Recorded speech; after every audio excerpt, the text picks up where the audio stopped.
Assalamualaikum warahmatullahi wabarakatuh. Perkenalkan nama saya Seril Tasya Puspitasari, NPM 190, 120, 10, 202. Di sini saya akan menjawab tugas UAS Manajemen Strategi kelas B, Individual Project Based, tentang PT Rotan Indah Makmur.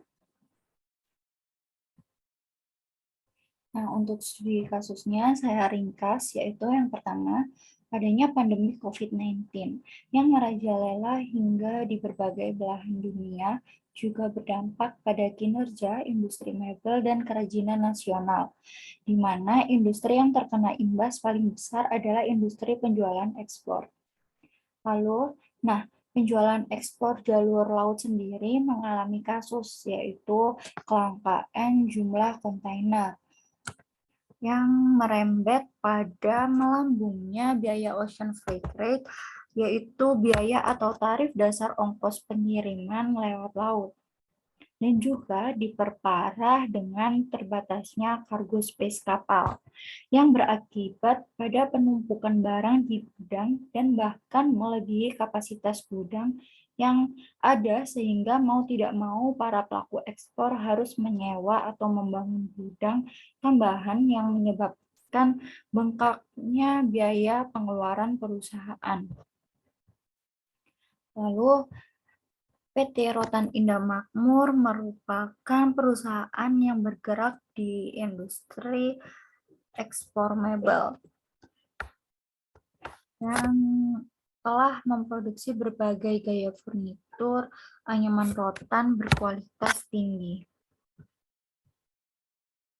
Lalu jaringan distribusi yang luas seperti berbagai negara seperti Amerika Serikat, Eropa, Jerman, Perancis, Belgia, Uni Emirat Arab, dan Tiongkok.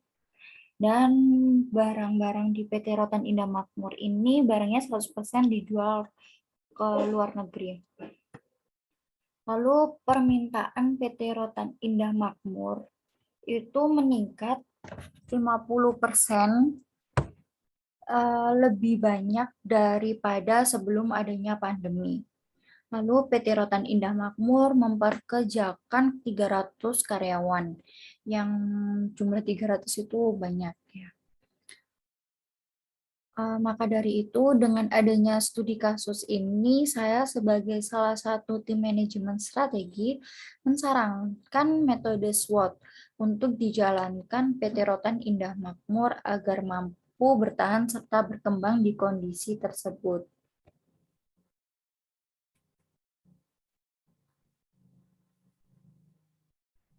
Nah, strength yaitu menghasilkan produk furnitur yang berkualitas dan kokoh, memiliki berbagai macam gaya dan variasi produk.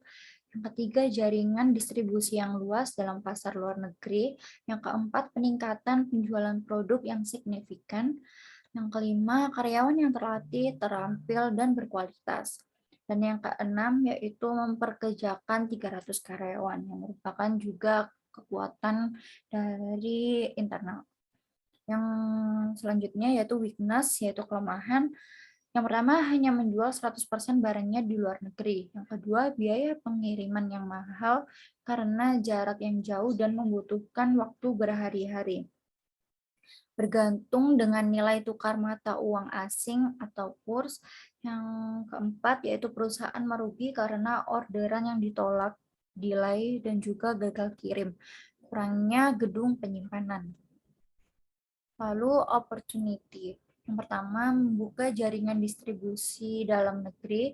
Yang kedua, meningkatnya permintaan produk furnitur berbahan rotan. Yang ketiga, pertumbuhan pasar online yang juga meningkat karena pandemi.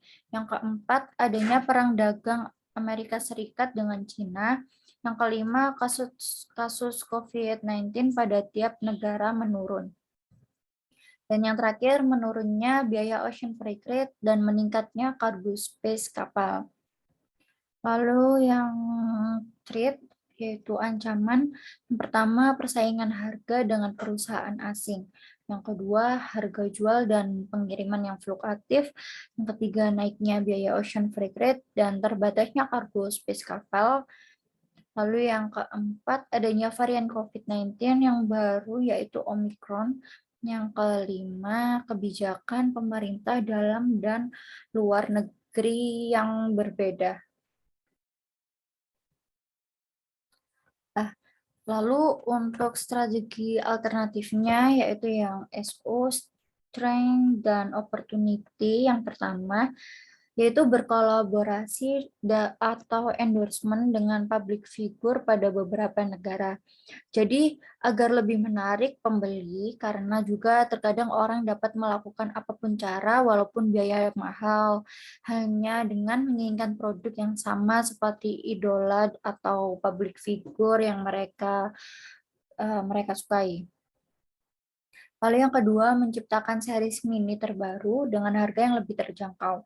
Karena menjual peralatan kecil dan aksesoris kantor, ya seperti tempat alat tulis, rak buku, frame foto, vas bunga, dan lain-lain, yang semuanya berbahan dasar rotan yang dianyam. Jadi hal ini tuh bisa terbilang dapat mengcover biaya karena ketika pengiriman tidak terlalu mahal, juga tidak memakan tempat pengiriman, dan dapat untuk sekali pengiriman bayarnya dengan jumlah yang banyak.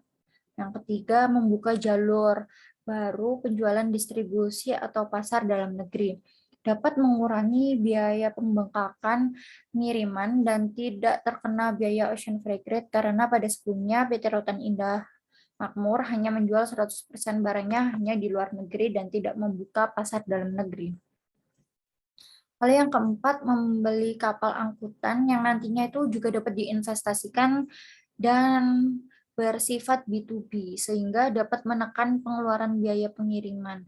Jika pandemi masih terus berlangsung dan dengan B2B dapat membuka jasa pengiriman kepada perusahaan lain yang ingin mengirimkan barangnya. Hal ini dapat menambah profit dalam perusahaan. Lalu strategi alternatif ST. Yang pertama, mengurangi karyawan 25% yang dapat lebih menghemat biaya pengeluaran perusahaan dan dialihkan untuk keperluan pengiriman produk dan lain-lain yang lebih mendesak. Karena menurut saya karyawan 300 itu cukup banyak, bisa dikurangi dan biaya untuk karyawannya dapat dialihkan seperti itu. Lalu yang kedua, menemukan pangsa pasar baru agar semakin luas ruang gerak perusahaan dan tidak terkalahkan oleh kompetitor lain. Yang ketiga, membatasi produksi tiap bulannya nih. Jadi tiap bulan memiliki jumlah penjualan yang telah ditetapkan seperti tiap bulan hanya memproduksi 20 furnitur dalam satu negara. Jadi kalau dua negara 40 furnitur seperti itu, sehingga produksi tetap stabil dan bertahan di masa pandemi. Ini agar tidak adanya barang yang menumpuk juga di gudang. Lalu strategi alternatif WO yaitu weakness dan opportunity. Yang pertama, menjual kembali produk retur untuk pasar dalam negeri agar perusahaan tetap mendapat pemasukan. Yang kedua, tetap menjual di pasar luar negeri dengan mendiskon produk tersebut. Jadi tidak usah barangnya dikirim kembali ke dalam negeri. Jadi cukup dijual di luar negeri karena kita akan nantinya membuat home industry di negeri tersebut. Yang ketiga, memaksimalkan pengiriman dan penjualan ketika kurs mata uang rupiah sedang meningkat.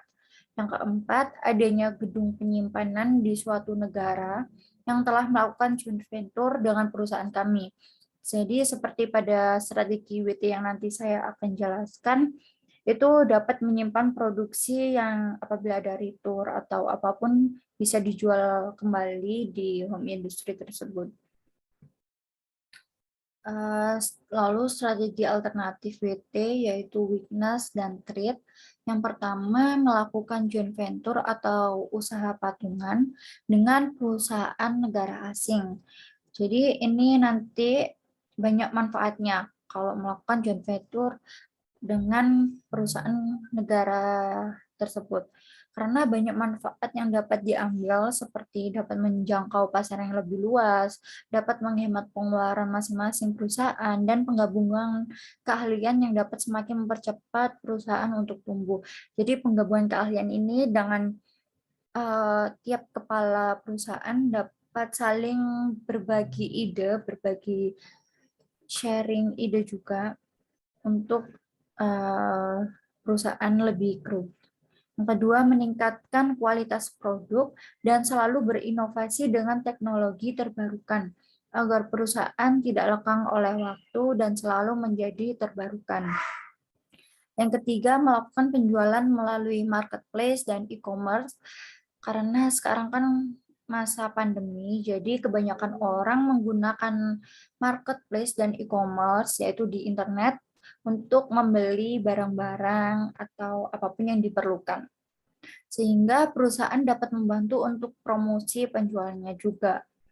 Dan yang keempat, yaitu mencari alternatif pengiriman dengan pihak lainnya yang freight rate paling terjangkau. Dan ini untuk harga-harga freight rate-nya bisa dicari di internet juga.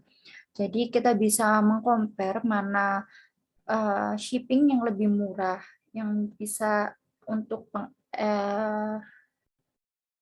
pembeli membayarnya.